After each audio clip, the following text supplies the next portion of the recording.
All right, so let's get started. So let's reach into the trusty vase, jar, whatever, of questions. Pull one out. Here we go. First question.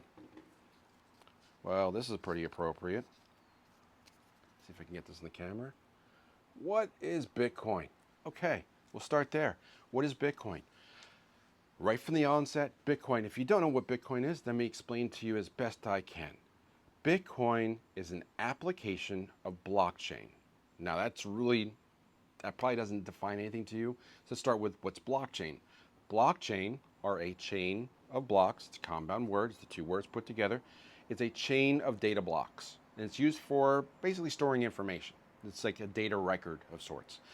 In the old days, they used to call this a ledger or a book. If you may have ever seen an episode of The Little House on the Prairie, you may have seen that they go in there, they write down how much, the Ingalls or whomever write down, or whatever they purchase, and they just write it all up. And it's like running a tab. And the common version today is a tab. So you walk into a bar, you open up a tab with your credit card, leave a credit card. They, charge you several times to that, and you close it out all at the end.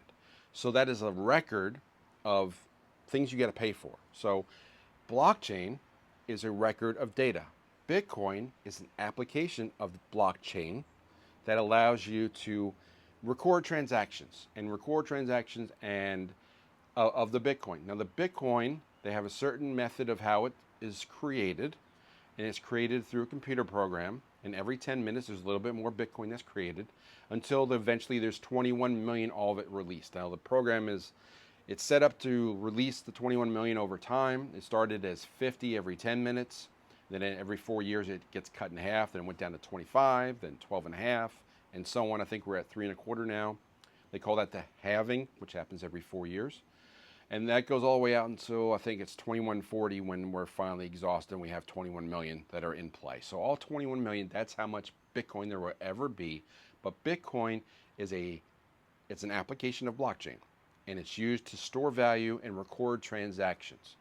Now, the computers that run the program, they're all over the map, they're all over the globe. Some are actually even in outer space, and that's what we call decentralized. That means it's not central to one location, it's multiple locations.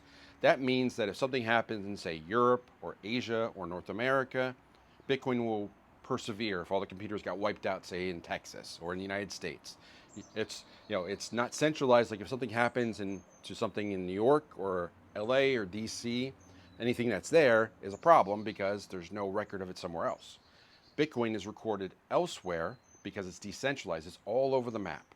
So Bitcoin is a data record of transactions of Bitcoin.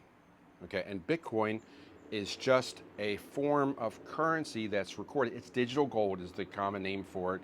It has all the properties of money, which we'll talk about in another question, but the reason it's considered a store of value and money because the properties of Bitcoin, the way it was created in 2008 and 2009, it just has all the properties of money. So Bitcoin is an application of blockchain to create digital money and store value. That's basically Bitcoin in a nutshell. So hopefully this was value to you, and we'll move on to the next question.